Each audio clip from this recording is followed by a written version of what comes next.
दाहिने हाथ अगर हथेली पर जल लेना है, जब विनियोग लिखा है उस विनियोग को देखिए और उस विनियोग को पढ़ना है। विनियोग है ओम अस्य आदित्य हृदय स्तोत्र अगस्त्य, यहाँ पर लिखा है स्तोत्र स्या, तो आप जरूरी नहीं पूरा मिलाकर बोले, नहीं बोल स्तोत्र अगत्य से बोल दीजिए। अगस्त्य ऋषि का स्तोत्र है तो आप बोलिए स्तोत्र अगत्य ऋषि अनुष्टुप छंद आदित्य हृदय भूतो भगवान ब्रह्मा देवता निरस्ताशेष विघ्नतया ब्रह्म विद्या सिद्धौ सर्वत्र जय सिद्धौ च विनियोग।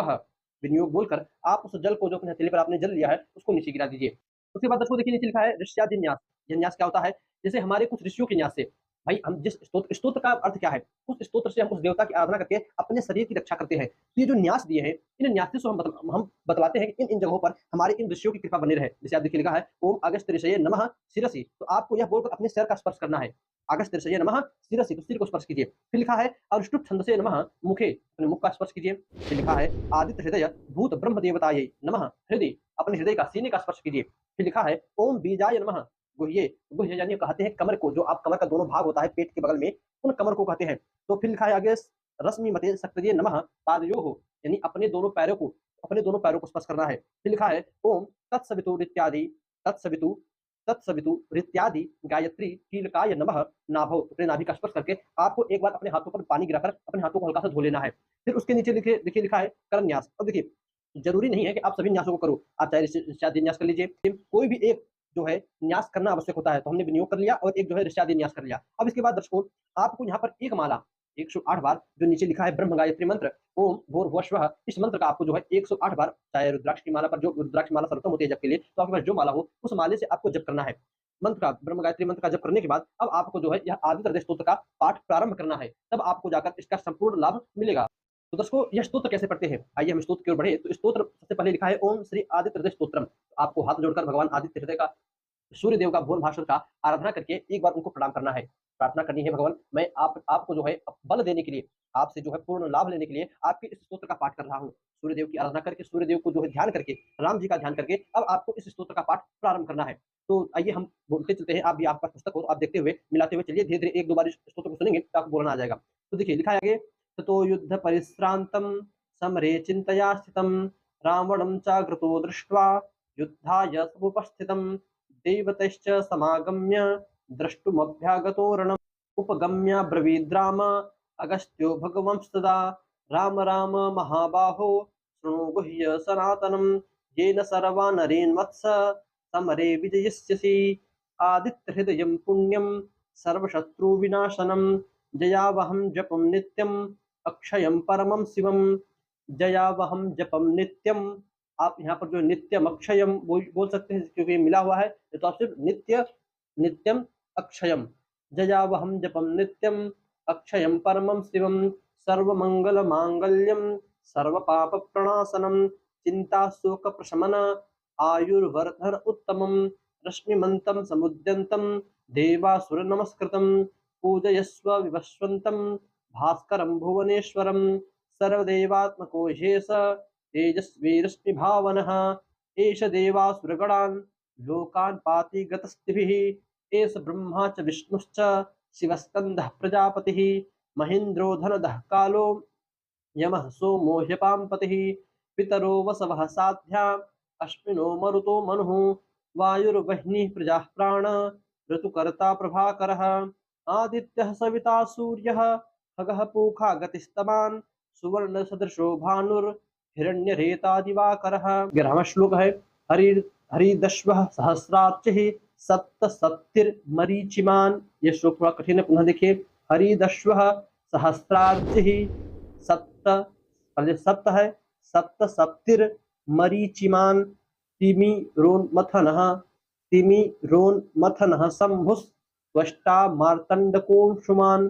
पुनः सुनिए हरिर्दस्वः सहस्रार्चिः सप्तसप्तिर्मरीचिमान् तिमिरोन्मथनः शंभुस् त्वष्टा मार्तण्डकोऽंशुमान् हिरण्यगर्भः शिशिरस्तपनो हस्करो रविः अग्निर्गर्भोदितेः पुत्रः शङ्खः शिशिरासनः व्योमनाथस्तमो भेदी ऋग्यजुःसामपारगः घनवृष्टिरपां मित्रो विन्ध्यवीथि प्लवङ्गमः आतपी मण्डली मृत्युः पिंगलः सर्वतापनः कविर्विश्वो महातेजा रक्तः सर्वसमोद्भवः नक्षत्रग्रहताराण मधिपो विश्वभावनः तेजसामपि तेजस्वी द्वादशात्मक नमोऽस्तु ते।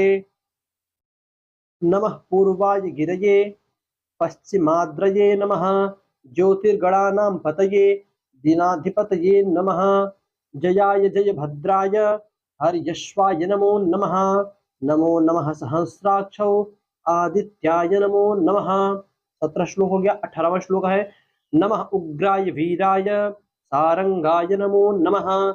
नमः पद्म प्रबोधाय प्रचंडाय नमो नमः। ब्रह्मेशानाच्युतेशाय सुरायादित्यवर्चसे भास्वते सर्वभक्षाय रौद्राय वपुषे नमः। तमोघ्नाय हिमघ्नाय शत्रुघ्नायामितात्मने कृतघ्नघ्नाय देवाय कृतघ्नघ्नाय देवाय कृतघ्नघ्नाय कृतघ्नघ्नाय कृतघ्न पहले कृतघ्न बोलना है फिर नघ्नाय कृतघ्नघ्नाय देवाय ज्योतिषांपतये नमः।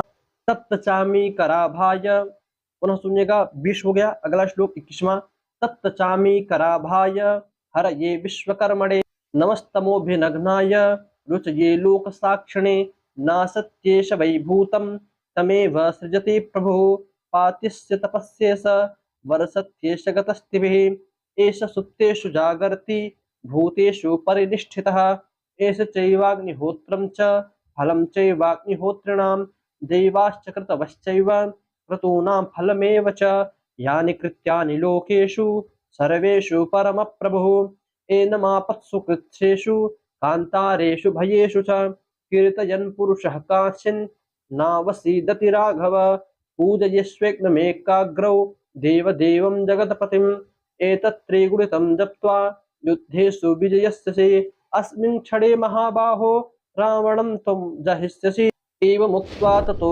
गत्स्यो जगाम स यथा गतं तच्छ्रुत्वा महातेजा नष्टशोको भवत्तदा धारयामास सुप्रीतो राघवः प्रियतात्मवान् आदित्यं प्रेक्ष्य जप्त्वेदं परं हर्षमवाप्तवान् त्रिराचम्यशुचिर्भूत्वा धनुरादाय वीर्यवान् रावणं प्रेक्ष्य हृष्टात्मा नहीं ह में आधा जो है री की मात्रा है तो रावणं प्रेक्ष्य हृष्टात्मा जयार्थं समुपागतं सर्वयत्नेन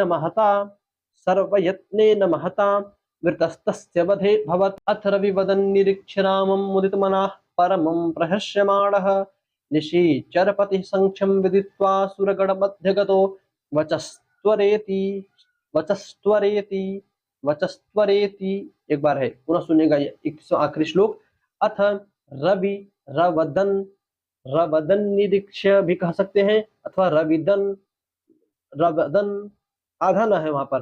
अथ रविरवदन निरीक्ष्य रामं मुदित मनाः परमं प्रहस्यमाणः निशिचरपति। आप देखिए कोई भी कितना भी कठिन श्लोक हो आप उसमें थोड़ा संधि विक्षेप करके एक एक श्लोक को माफ कीजिएगा एक एक शब्द को पढ़ेंगे तो आपको पढ़ना आ जाएगा। तो पुनः देखिए शुरू से अथ रविरवदन निरीक्ष्य रामं मुदित मनाः परमं प्रहस्यमाणः निशिचरपति संक्षयं विदित्वा सुरगण मध्यगतो वचस्त्वरेति। यह हो गया पूरा 21वां श्लोक का जो है अगस्त्य ऋषि द्वारा दिया गया आदित्य हृदय स्तोत्र। दर्शकों इस प्रकार इन 31 श्लोकों का पठन करके इसके बाद भगवान सूर्य को अपने आसन पर बैठते ही प्रणाम कीजिए। उसके बाद आप अपने पास जब श्लोक का पठन करने के लिए स्तोत्र का पठन करने के लिए बैठे तो पास में एक लोटा पानी तांबे का लोटा हो तो उसमें जल भरकर रखिए उसमें कुछ हल्दी और फूल मिल जाए तो फूल रखकर रख दीजिए। जब ये इस स्तोत्र को आप पढ़ लीजिए तब उस जल को ले जाकर भगवान सूर्य को अर्घ्य के समान दे दीजिए। यदि आपको कुछ सूर्य देव का मंत्र आता हो तो उस मंत्र को बोल दीजिए चाहे वैदिक मंत्र हो लौकिक मंत्र हो ना हो तो ओम श्रुम सूर्याय नमः ओम श्रुम सूर्याय नमः इस मंत्र को भी बोलते हुए आप भगवान सूर्य को अर्घ्य दे सकते हो। दर्शकों अर्घ्य देने के बाद भुवन भास्कर को प्रणाम कीजिए। उसके बाद आपको जो कोई काम करना हो उस काम को कीजिए अपने आप दिनचर्या में पुनः लौट जाइए। बस हो गए सूर्य देव की आराधना। दर्शकों उम्मीद करता हूं कि इस उपाय का लाभ आप अवश्य लेंगे। बस आज इतना ही इजाजत दीजिएगा। पुनः से मुलाकात होगी। वीडियो भी काफी लंबी हो चुकी है। पुनः से काफी मुलाकात होगी किसी नई वीडियो में नए टॉपिक के साथ। तब तक के लिए नमस्कार।